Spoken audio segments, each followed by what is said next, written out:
Buonasera, benvenuti al primo forum del Centro Studi Interreligiosi della Gregoriana. Grazie, nonostante questa giornata siete venuti, perché il tempo è bruttissimo. Non è sempre così a Roma il tempo, lo dico alla nostra relatrice. Allora, voi sapete che da oggi fino a maggio noi faremo ogni lunedì dei forum, no? In alternanza su religioni dell'Asia e sull'Islam. Questo di oggi sarà sul Jainismo, il prossimo, ve lo preannuncio, sarà il 18, sarà sull'Islam e il cristianesimo e il titolo sarà Dialogo di bellezza, icone e manoscritti arabo-cristiani. Quindi già vi preannuncio il prossimo incontro. E invece poi a seguire ne faremo un altro, il 25, questa volta per quanto riguarda le religioni dell'Asia, e il tema sarà il pensiero, la filosofia interculturale di Raymond Panikkar. Vi posso anche preannunciare altre attività alle quali stiamo lavorando come centro. Stiamo allestendo un forum di film, un festival di film a tema interreligioso. Faremo anche a Pentecoste, insieme ai monaci camaldolesi che da anni fanno un incontro interreligioso che si chiama In dialogo con le fedi viventi, e dal prossimo maggio, dalla prossima Pentecoste, lo organizzeremo insieme a Camaldoli. E poi una terza sessione su cui stiamo lavorando sarà sul rapporto yoga e cristianesimo. Insomma, chi volesse essere così informato sulle nostre attività, basta che lasci la sua email, chi non l'ha ancora fatto, o ci può seguire nel sito o anche su Facebook. Così starete informati delle nostre attività. Allora, io mi chiamo Paolo Trianni, penso lo sappiate, aiuto padre Basanese per quanto riguarda le religioni asiatiche, e ho il compito anche di mandarvi, di leggervi un saluto, perché lui adesso è fuori per un impegno, è fuori dall'Italia. E quindi vi leggo un suo breve messaggio. Dice: siamo lieti di riprendere questa serie di forum del lunedì nel Centro Studi Interreligiosi della Gregoriana, dopo la pausa estiva e dopo l'inizio dei lavori accademici. Ricordo che i forum del centro vogliono essere dei luoghi di riflessione e di dibattito su problematiche interreligiose, aperti a tutti, specialmente agli studenti e ai docenti della Gregoriana. Riflessione su vari modi, conferenze, testimonianze, film, dalla durata di un'ora e 50 al massimo. Riflessione significa mettere in movimento la ragione, facendo dei paragoni, delle comparazioni, partendo dalla propria tradizione spirituale, cristiana per la maggioranza di noi, come si propone questo centro studio. Questo vale non solo per i corsi e i workshop che sono offerti lungo l'anno, questo approccio comparativo, non solo per i corsi intensivi, le sessioni, ma ancora di più per questi forum del lunedì. Ricordo che potrete rivedere questi forum sul canale YouTube della Gregoriana, Unigregoriana, oppure andando sul sito www.unigre.it, cliccando sul logo di YouTube per avere accesso a tutte le riprese video dell'università. Vi invito anche, per coloro che hanno Facebook, ad amare, tra virgolette l'ha messo, la nuova pagina Facebook del centro, che abbiamo creata, intitolata semplicemente Centro Studi Interreligiosi della Gregoriana, cliccando Mi piace. E lì potete seguire le novità, non solo relative al centro, ma in modo più ampio per tutto ciò che riguarda lo studio interreligioso sia sul cristianesimo ed Islam, sia sul cristianesimo e religioni dell'Asia. Vi ringrazio e vi saluto. Quindi mi competeva darvi questo saluto, ma mi compete anche presentarvi la moderatrice, che poi a sua volta presenterà la nostra relatrice Julia Hegewald, che viene dalla Università di Bonn. La nostra moderatrice è una nostra amica e collaboratrice, già venuta qui a fare degli interventi, si chiama Tiziana Lorenzetti, e dico due parole sul suo profilo. Si è laureata presso l'Università di Roma La Sapienza, al Dipartimento di Studi Orientali, ha conseguito il dottorato in Storia dell'Arte e Cultura dell'India presso l'Università degli Studi di Genova e poi ha vinto una borsa di studio dal governo indiano e ha lavorato presso il National Museum Institute of History of Art di New Delhi. È stata professoressa a contratto di Storia dell'Arte dell'India presso l'Università di Roma La Sapienza ed è docente di religioni e cultura dell'India presso la Pontificia Facoltà Teologica Marianum e presso l'Istituto di Scienze Religiose di Vicenza. È ricercatore presso l'Università di Manchester e di Bonn. Collabora con il German Research Foundation, è membro della Società Italiana di Storia delle Religioni e dell'Associazione Internazionale di Studi sul Mediterraneo e l'Oriente Ismeo. Dirige l'Istituto di Studi Sud-Asiatici, dove si occupa del dialogo culturale e religioso con varie comunità religiose indiane in Italia. Tra gli ultimi suoi lavori c'è un bellissimo libro in inglese per conoscere e per capire meglio il tempio indù. Bene, Tiziana, grazie del tuo lavoro. Grazie, non solo grazie a voi, ma grazie al Paolo, caro amico, al professor Trianni, perché siamo qui per la professoressa Hegewald e in effetti si poteva anche tagliare comunque il mio curriculum. Però io adesso passo subito a introdurre la professoressa con cui ho avuto l'onore di lavorare all'Università di Manchester. Ha diretto un grandissimo progetto sul Jainismo e questo progetto veniva da Heidelberg e poi ha continuato all'Università di Manchester e adesso continua anche all'Università di Bonn. La professoressa Hegewald è un'esperta di Jainismo e già con la sua tesi di laurea, il dottorato presso la SOAS e il titolo della sua tesi dottorato è la Jaina Temple Architecture in India, The Development of a Distinct Language in Space and Ritual, ed è un libro che saranno minimo 500 pages, 500 pagine saranno.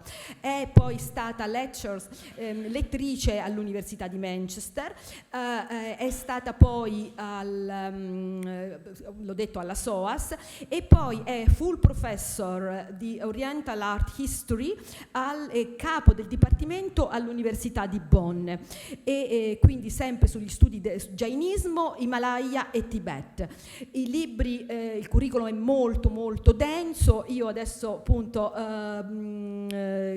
colgo i punti salienti. Fra i libri ce ne sono molti, quello sul tempio del Jaina Temple che ho già detto, e poi ce n'è un altro anche sempre Jaina Temple Architecture in India, e poi c'è un altro libro Water Architecture in South Asia, a study of sul proprio l'importanza dell'acqua nelle architetture dell'India e del Sud-Asia. Ha editato moltissimi libri, fra cui Jaina Heritage, il Reuse, The Art and Politics of Integration and Anxiety e Jaina Painting and Manuscript Culture. Dirige una serie proprio di volumi, la SAAC, South Asian Art Studies, Art and Culture. Ecco, allora io vi ringrazio e do il benvenuto alla professoressa Hegewald. I think I'll start if this is on. Thank you very much for this kind introduction and the invitation to talk about Jainism and Jain art today.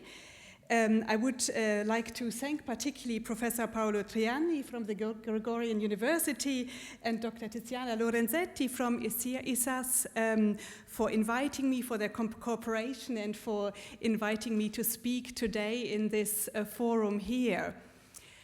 As you see, I'm speaking in English, and I hope this is okay. I shall try to speak slowly and clearly. If something is really not clear, you're even allowed to interrupt me if it's not kind of interrupting the entire flow. But I hope that with the images, it will all become very clear, and we'll have a discussion afterwards to follow up on anything that might have remained less clear.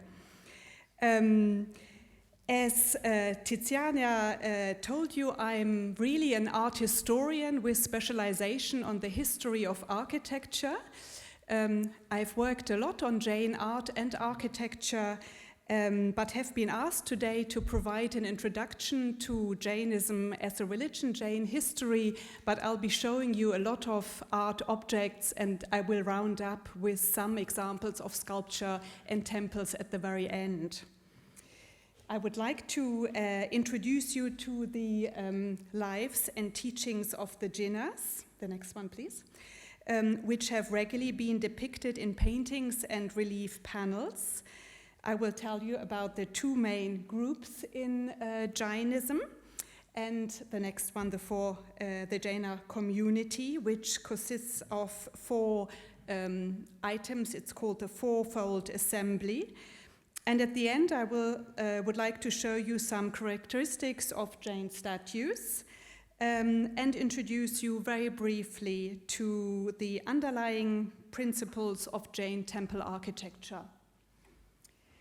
Okay, so we'll start with the lives and teachings of the Jinnahs, if we have the next photo. Jainism is the oldest non-Vedic Shramana religious tradition in India. And at the core of the religion stands a group of 24 Jinnahs. Jinnah means conqueror or spiritual victor, somebody who has overcome his passions and desires. And these are human teachers who are believed to have gained infinite knowledge, known as Kevalajnana in Sanskrit, which means enlightenment, and who have preached the doctrine of salvation, who have found the path to liberation known as moksha or nirvana. And here you can see a line of these 24, or in this case even more, enlightened teachers who act as models to the believers to follow their path. So the Jinnahs act as guides to their religious followers, who at present are about 4 million worldwide. And these followers are called Jainas, the followers of the Jinnah. Another term which is also used for these enlightened teachers, besides Jinnah, is Tirthankara. A Tirtha is a ford, and the Tirthankaras are ford makers. They are people who have crossed the river or the ocean of rebirth. They have gained enlightenment, salvation, and they are not going to be reborn again. And they are the ford makers, the boat people, who can also help believers cross this important ford. This idea is found also in many Vedic religions, for instance in Buddhism, where bodhisattvas are similar helpers on the way to the path to enlightenment. We find these large numbers of Jain statues in many temples. This one here is at a site called Palitana in Gujarat in northwestern India.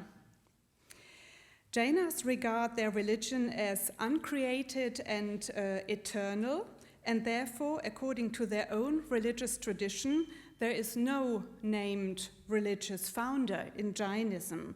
And all Jinnas, all these saintly teachers, are regarded as propagators of a timeless and eternal religious truth. In westernized histories of Jainism, however, when we as Western art historians or religious studies specialists talk about Jainism, we normally portray Mahavira, the 24th Jinnah, as the founder of this new religious path. Mahavira and his predecessor Parshvanatha are the only two of the line of 24 Jinnahs whose historical existence can be attested to with any certainty.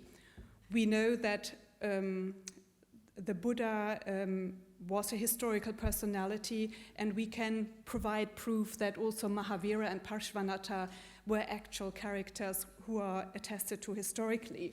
This here is an image of Mahavira, and I'll tell you more about the statues later, but we can identify him by the lion symbol below his stool. The dates of Mahavira's life are very debated. Usually they are placed around 549 to 477, or 472 to 400. So the important thing to remember is it's between sort of the 5th, 6th century BCE. Mahavira was contemporary with Siddhartha Gautama, with the historical Buddha. They knew about one another, but allegedly they never met. They preached in the same region in eastern India, but seem not to have encountered one another.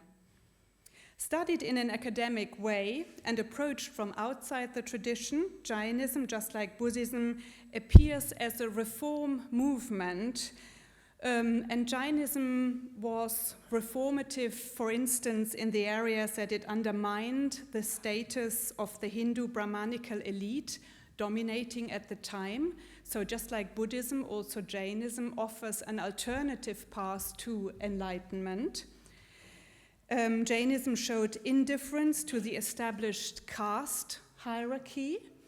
So Jains deny that there is a caste difference between different groups of society. And they also questioned the dependence on sacrifice as a means to reach salvation. So in Hinduism, traditionally one depends on Brahmin priests performing rituals for one's coming closer to divinities, for gaining favors, and this, but also sacrificing animals, as we'll see later, was strongly rejected by the Jains and is still today. The next one. It has been suggested that the historical Parshvanatha, who was born in Benares in about 850 before the Common Era, and you can always recognize him very well. He sits in the center, just like the Jinnah before, but he has a snake, a hooded snake fan behind his head, so it's quite easy to recognize him between the other saintly teachers. So it has been suggested that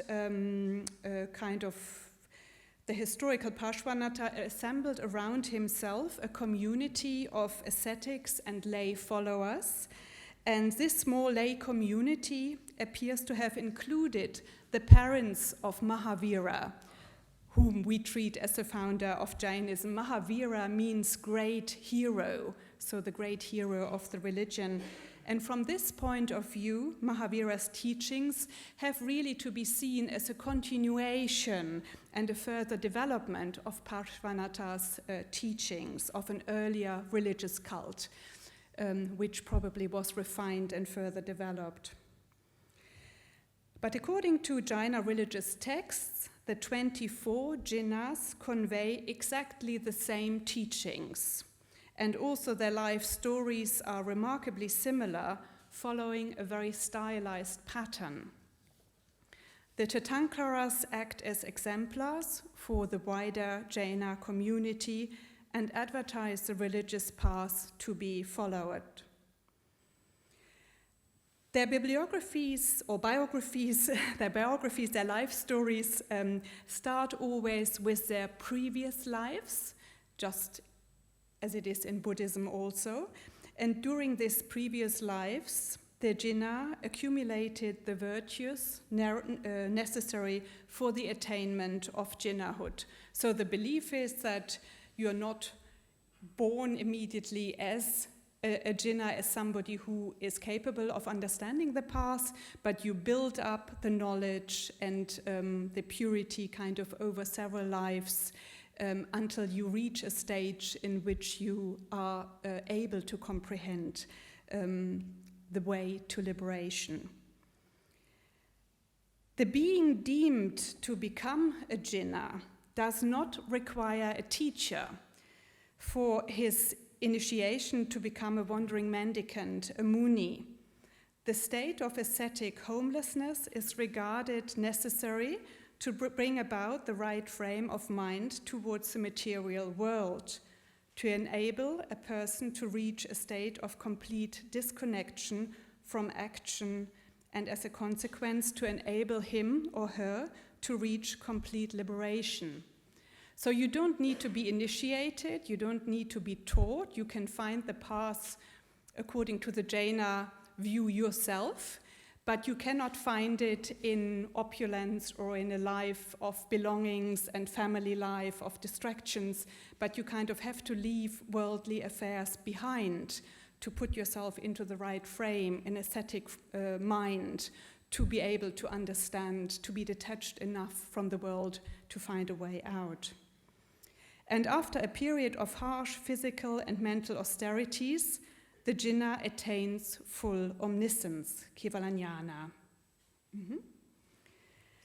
Particular importance is dedicated to the first formalized teachings, the first sermon which the Jinnah pronounces after he has reached enlightenment. And every time a Jinnah is about to formally preach for the first time, after having attained liberation or knowledge of the world, the gods miraculously construct an open-air teaching auditorium. And this is known as a samvasarana, which means literally a place of assembly or an assembly of all. And these structures, which you can see here, both on this silver door, a plated silver door from Mount Shatrunjay, shows a samvasarana, and this is a modern wall painting in the Adinata temple in Ponnur in Tamil Nadu, giving you an idea of this mythological structure, which to us, I think, looks more like a pyramid, really, a pyramidal structure. An amphitheater would be the opposite, really, but in the literature it's always portrayed as such, because the idea is just like in an amphitheater, it accommodates the listeners. It's just that they are really sitting in a pyramid, the way it looks in the depictions. And this structure, this samvasarana, accommodates the audience of listeners who are listening to the Jinnah, who are going to be the first followers of the Jinnah, who are going to take on the understanding and the path. Okay. Following a period of active preaching and the conversion of many to the Jaina faith, the Jinnah dies in deep meditation, and at his death, the fully liberated Jinnah passes into the forever bodiless state of nirvana and becomes a so-called siddha. So attaining enlightenment is one step. He then teaches, but at his death, he kind of reaches full-blown Jinnahhood or siddhahood, because he also detaches himself from his body. And of course, the problem for sculptors, Jain sculptors, was how to depict a being which has no body anymore, something which is no body, who is no being anymore. And very often they have done this by using a cutout negative shape of a standing figure, as you can see on the left. And on the right, you can see on the top tier of the samvasarana one in context in a temple, also at Ponnur Hill. And it's kind of incised into a metal plate which is stood up on a plate. Sometimes you can also see the feet of the Jinnah in the bottom, but you can see it's like a cutout, like the negative shape of a human being, of a body which is not there anymore. Yeah. especially important and frequently represented in Jaina art are the 5 auspicious events or moments in the life of a Tirthankara, known as the Pancha Kalyana. And these important events in the life of every Jinnah are first his conception, his mother conceiving the child, then his birth, then the important step of renunciation, of becoming an ascetic, then most significantly his enlightenment, and this is then followed by his full deliverance in death. And these sacred incidents have regularly been depicted in Jaina art. Both these representations, the top one from a temple in Patan in Gujarat, it's on the outside of a temple, a frieze. You can see a hill, a mountain, and on top a little pavilion with a Jinnah seated inside. It's a baby after his birth. According to mythology, the god Indra and other assistant gods take the baby onto the sacred mountain Meru and kind of perform birth ablutions for the baby, purifying him after the polluting event of birth. And this is also in a more simplified way, which is shown on the lintel below from Khajuraho, from Madhya Pradesh, where we have a Jinnah seated, flanked by the gods and elephants, which are also signs of water and of bathing. Okay, the next. We will now come to sectarian divisions and subgroups in Jainism.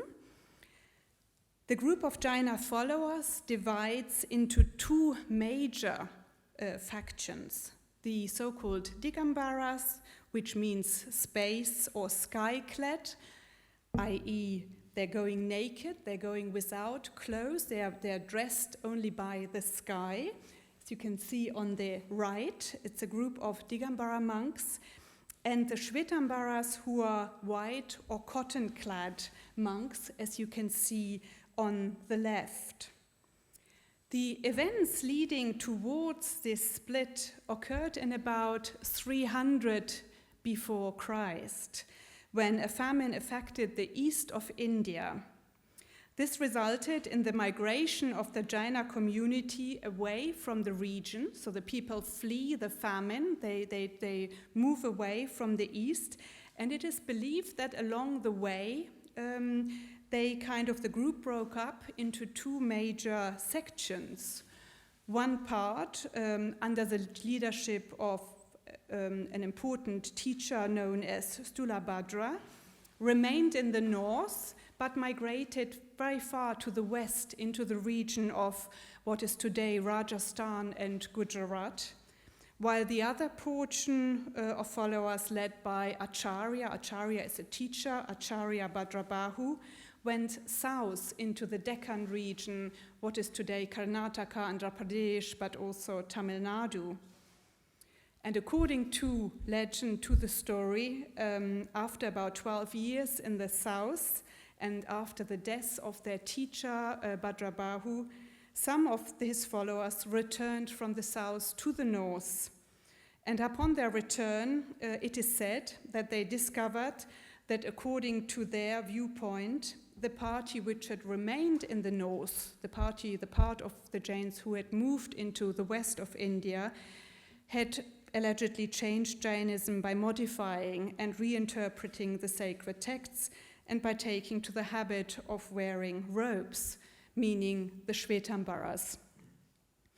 As this was unacceptable to the recently returned monks from the south who wandered naked, a schism was inevitable, because this was a very different understanding of giving up, of becoming an ascetic. Where do you stop? Do you get rid of your belongings but keep your clothes, or do you also give up your shame and the last items you own? It's that kind of debate. What I found quite interesting, I've just like Tiziana, we have worked particularly in the south of India with where the Digambara monks dominate. That I find it's actually as a Westerner, very much easier to work with these actually more extreme monks, because there's no point very much of comparison. We obviously come from such different worlds that one doesn't need to talk about if what I wear is too opulent or not. You know, if somebody wears no clothes at all, there's sort of a point of differentiation, of comparison gets lost, and you can immediately move on to really important topics. You don't have to linger on the surface. I find that one is very much welcomed by the community in the South. It is, however, important to bear in mind, despite this story which prevails about the schism, that a single and a true or original form of Jainism cannot really be identified. We can't really prove that going naked was what really was the main form. It's really something where the two groups will always disagree and have different standpoints, which can, I think, remain side by side without causing too many problems. This great schism, this great separation into two forms of Jainism has little to do with disagreements on doctrine or ethics. It really focuses on questions of dress. Do you wear clothes or not? Which then, as we'll see later, also has an effect on how your statues look. So are the statues you venerate dressed or not? It has to do with the nature and needs of the enlightened Jinnahs. Did they dress? Did they need food in the end? Did they still speak? You know, how reduced was their asceticism? And to a certain extent, it also has to do with disagreements about the interpretation of the status of women. And we'll come to this in the next photo, because here, of course, we have all male monks. And the next photograph shows you images of nuns, because Digambara nuns are not allowed to go naked. They wear robes, an exception which in the Digambara view diminishes their status, as it prevents them from, in their eyes, attaining enlightenment. So for Digambaras, the impression, the teaching prevails that you have to be reborn as a man to gain enlightenment, because only then can you socially acceptably kind of wander naked and really leave all belongings behind. This is not the case in Shvetambara Jainism. And here we can see a nun surrounded by her family at a pilgrimage site in central India.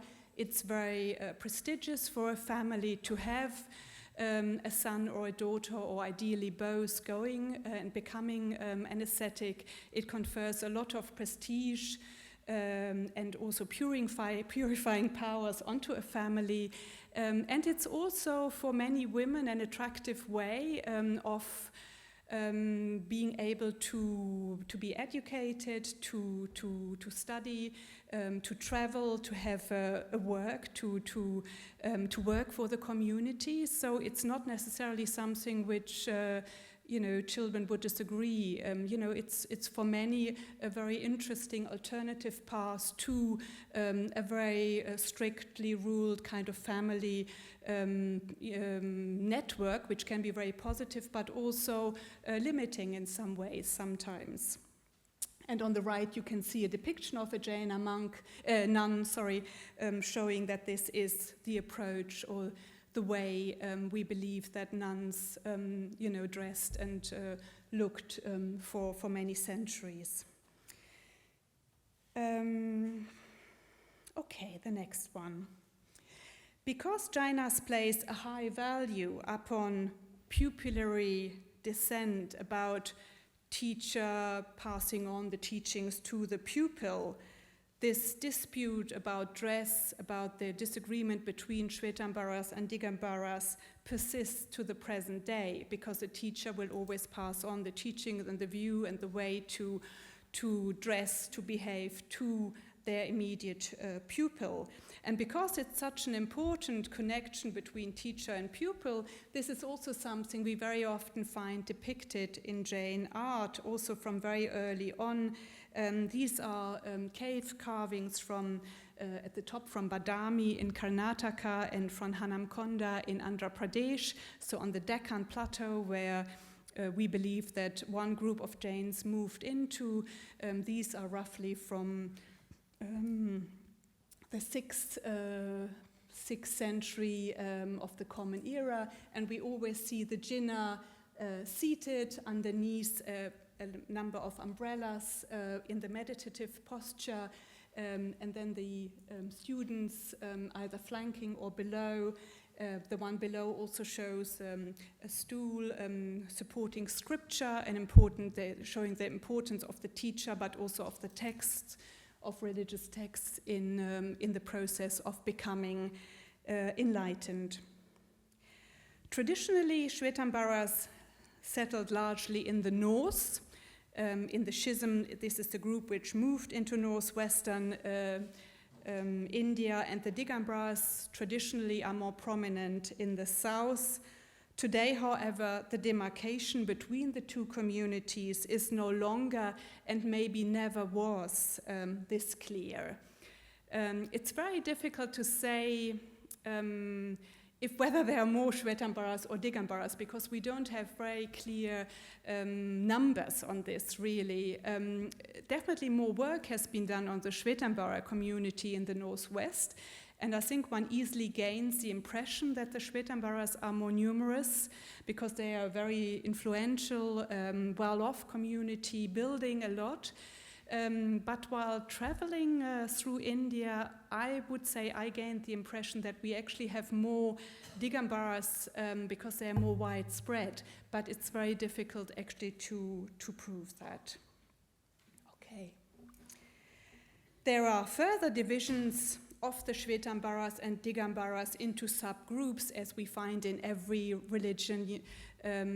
We have fractions and smaller parties, and I'm showing you here a Stanakvasi monk. It's a form of Shvetambara Jainism which rejects images, which only focuses on saints and texts, and it's maybe one which is best documented in popular writings.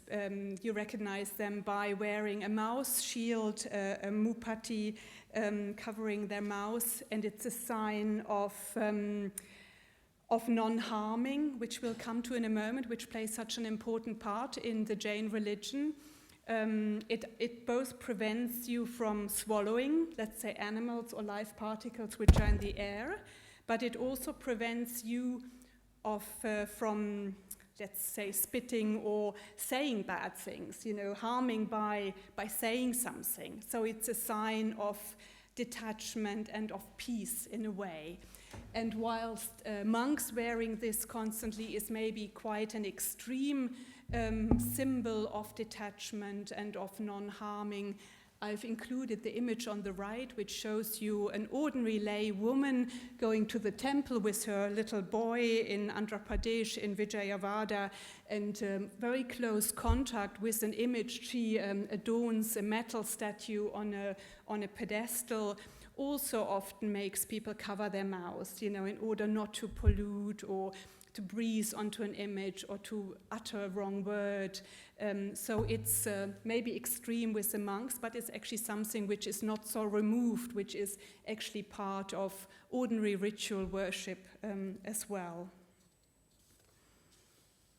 Okay, so who belongs to the Jaina community? We definitely have Jaina ascetics of both sects, both Shvetambara and Digambara, and these can be male, as we have seen, or female. The male monks are referred to as Muni or Sadhu, and the females as Sadhvi or Aryika. Originally, these monks and nuns, the Jains, were referred to as Shramanas, which means strivers. They're striving for enlightenment. Or they were also referred to as Nigrantas, bondless people, homeless people. And also today, Jain monks and nuns are homeless, wandering mendicants, and only during the 4 months rain retreat, which is known as Chaturmas, are they permitted to remain in one place. So during the whole year, they wander, they walk from one village to the next, often in small groups, and they preach on the way, they care for the community, they help in opening a temple or in inaugurating new images.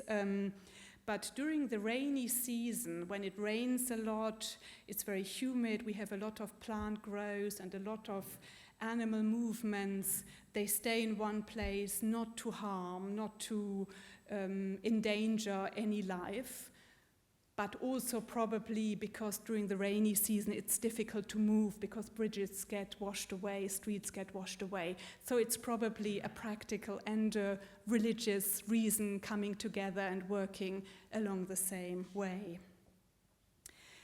Jaina ascetics abandon their worldly lives and seek renunciation.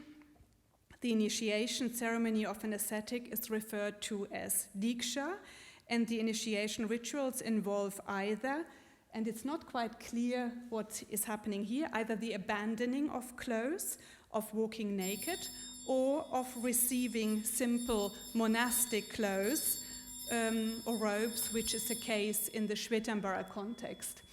As it's a Shvetambara area, I would argue that this is probably the monk in the middle receiving his monastic dress, and then traditionally you would pull out all your hair, your bodily hair and the hair on your head, although today it's usually done by shaving.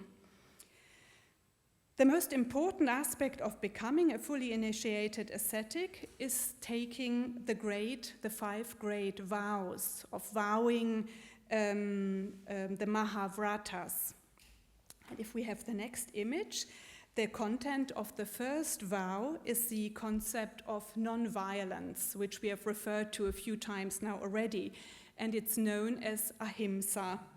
And this is of central concern in Jainism and represents really its primary moral precept.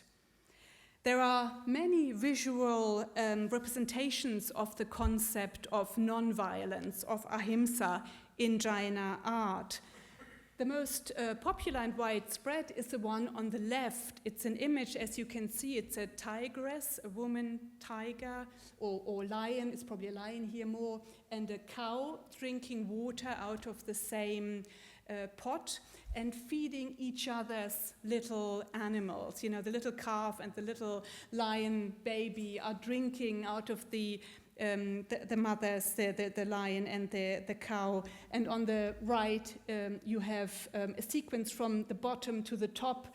And the bottom, you have war and killing and destruction via the reading of the scriptures and the learning of the path to enlightenment and reaching Jinnahhood at the top as the crowning, the aim of all.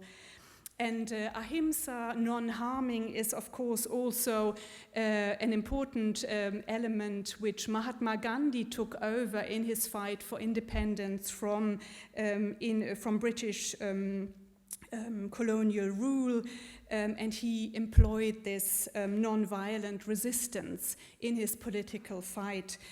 He grew up in Gujarat, in Porbandar, where we have a large Jain community, and we know that he was influenced by meeting Jain scholars and discussing about approaches to life, about this non-violence. Due to the importance of ahimsa in Jainism, the Jaina laity has tended to prefer professions, jobs, in which no killing or disruption of the earth is required, because also upsetting the earth could harm animals or worms. And this has led to a strong presence of Jainas amongst traders, merchants, bankers, and jewelers.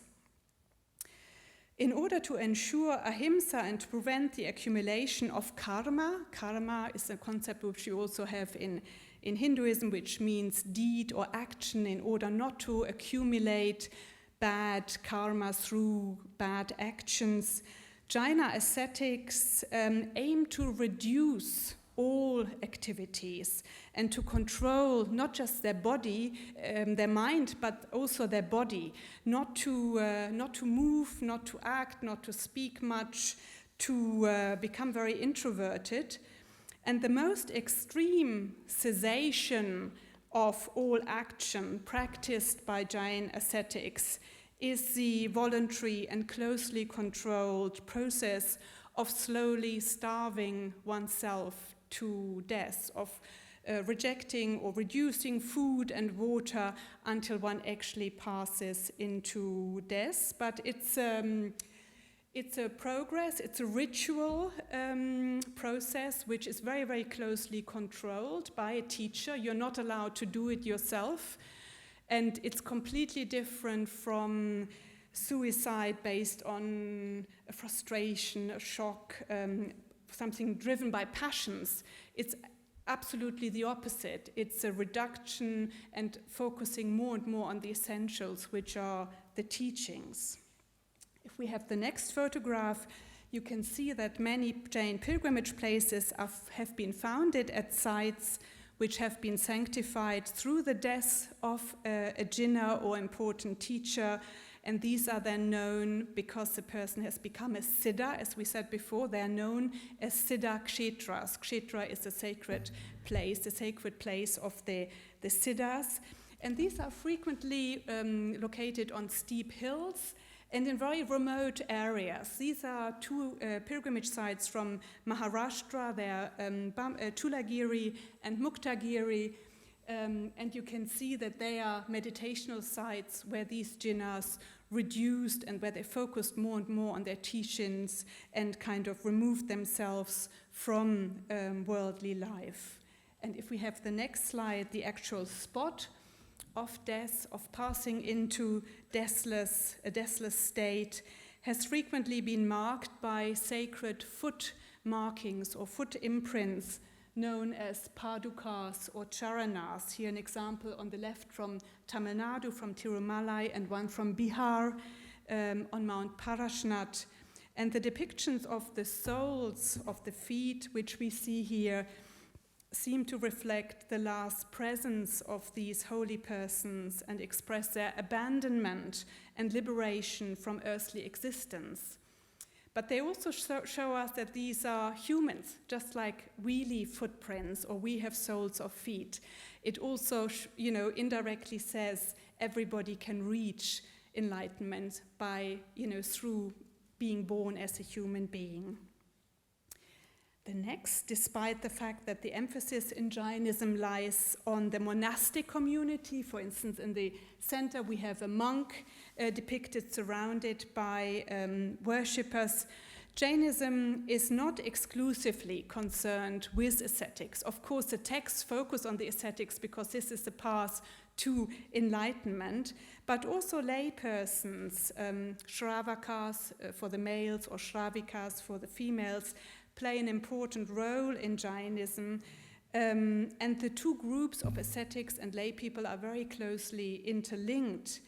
The mendicants, the ascetics, depend on the lay community for food and shelter, and the lay community requires spiritual guidance. As you can see here on the right, there is a Stanakvasi monk kind of advising a lay lady about problems and questions in her life. And because we have monks and nuns and lay men and lay women, the community, the Jain community, is usually referred to as a fourfold assembly, an assembly consisting of four elements, stressing that all the parts are important for a Jain community to be lively and to function.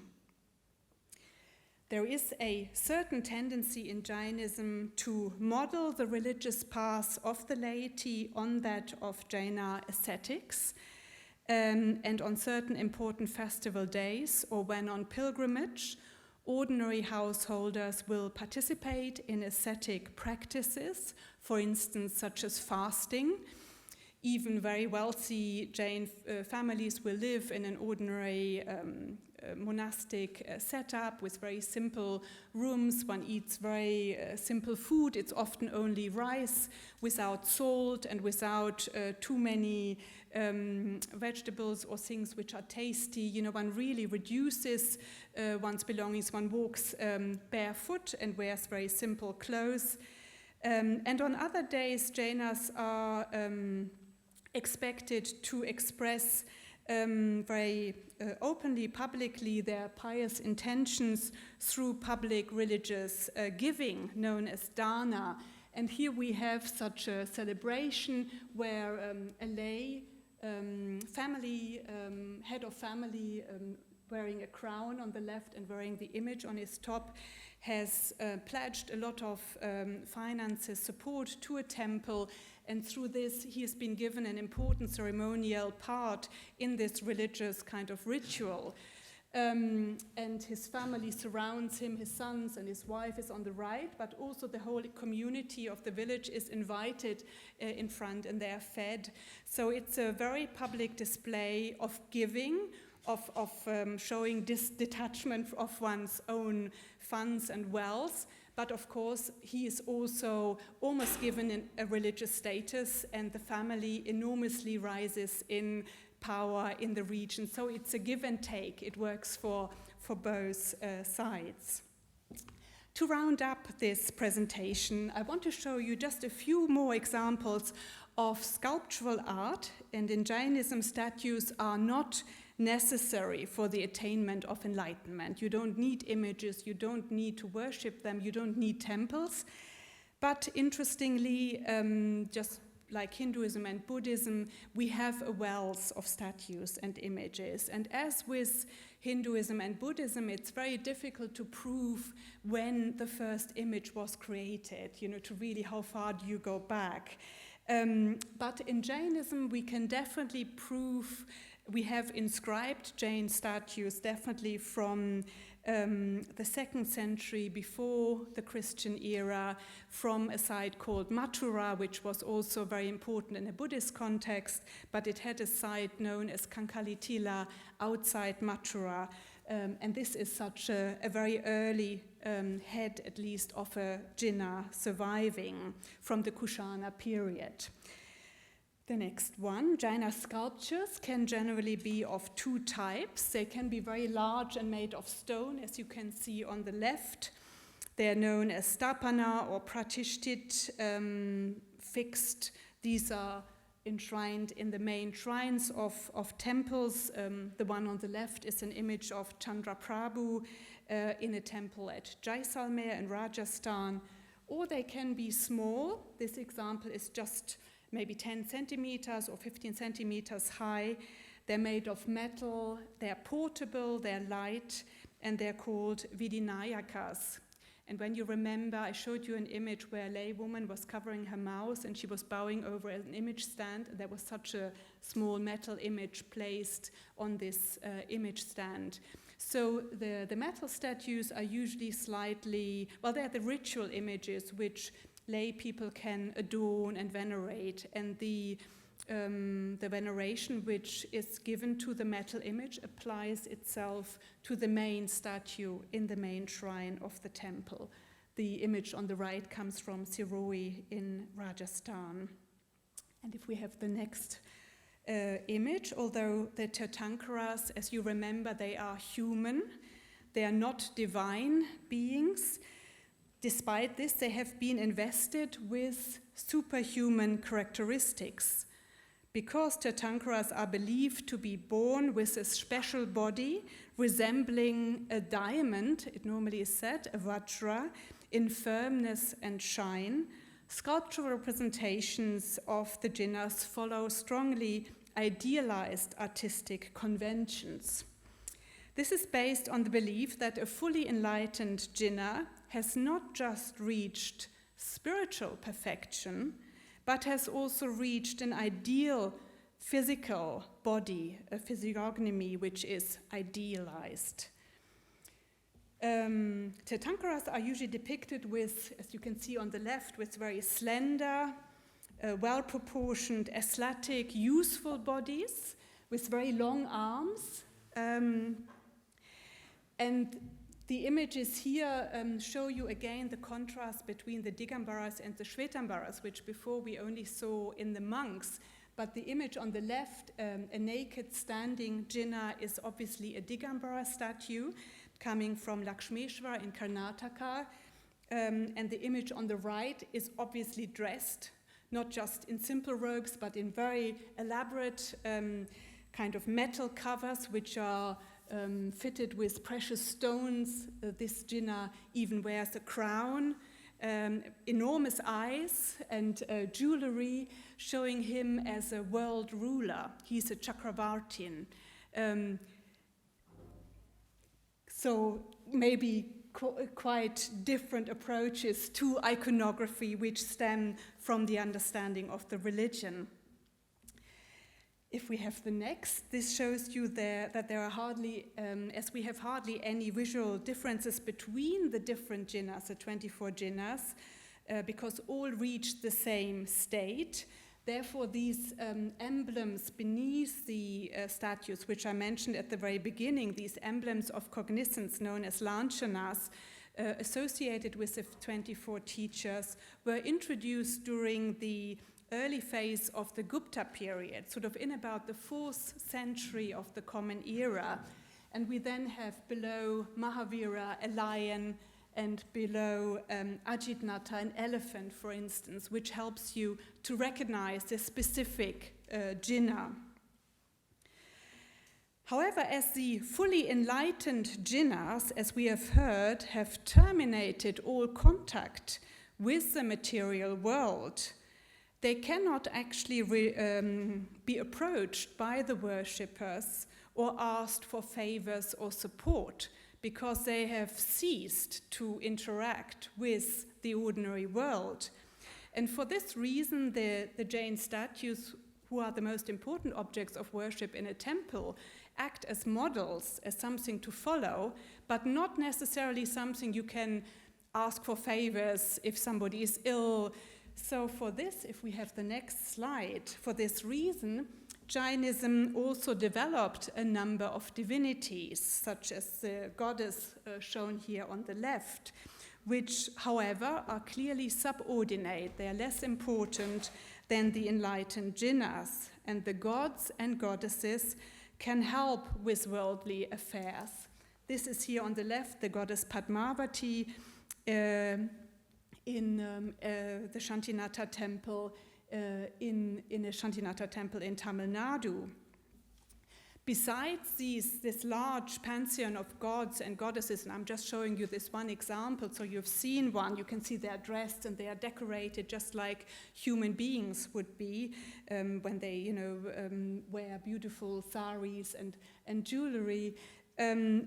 Also, more abstract elements are venerated in Jainism. We saw these foot images, these foot imprints, which are quite abstract, but also scripture, the sacred teachings written down in sacred texts. And we don't just have one sacred text, as in Christianity, the Bible or the Quran. In Islam, we have a number of texts. It's not such a focus, but every community will have their main focus or group of texts, and they are often displayed and venerated just like statues in temple contexts. And in order to accommodate all these different enlightened beings and sacred objects, we have seen that we have Jinnahs, we have divinities, we have more abstract elements, in order to give place to, if we have 25, can we have number 25? Was just one back? No? Okay. Yeah. Yeah, that's one, great. You can see that the architecture, in order to accommodate so many different religious objects, is often very complex. You can see the temple on the right has 3 levels, 3 stories. There is a section through the temple on the right showing you superimposed shrines. But the shrines, it's not just one shrine on top of the other, but they're elongated, and each level of shrines houses many images. So they are very, very complex architectural structures because we have so many. We have got 24 Jinnahs, and then very often we have not just 24, but because people continuously give, we have sometimes 108 or 300 Jinnahs, and then all the divinities and sacred scripture and sacred objects. And this, if we have the last image, the one before was on Mount Shatrunjay in Gujarat, and this is a temple which many of you who have visited India have seen, the Adinata temple in Ranakpur from the 15th century, which is a similarly very, very complex structure, which is triple storied. It has 3 stories in the middle with images looking in all 4 directions on all these different levels. We have surrounding shrines, a courtyard, and then it's surrounded by another 108 little shrines, all containing images. So this shows you an enormous complexity, and this highly developed spatial complexity differentiates the temple architecture of the Jainas clearly from those of other religious groups in South Asia. Thank you very much for your attention.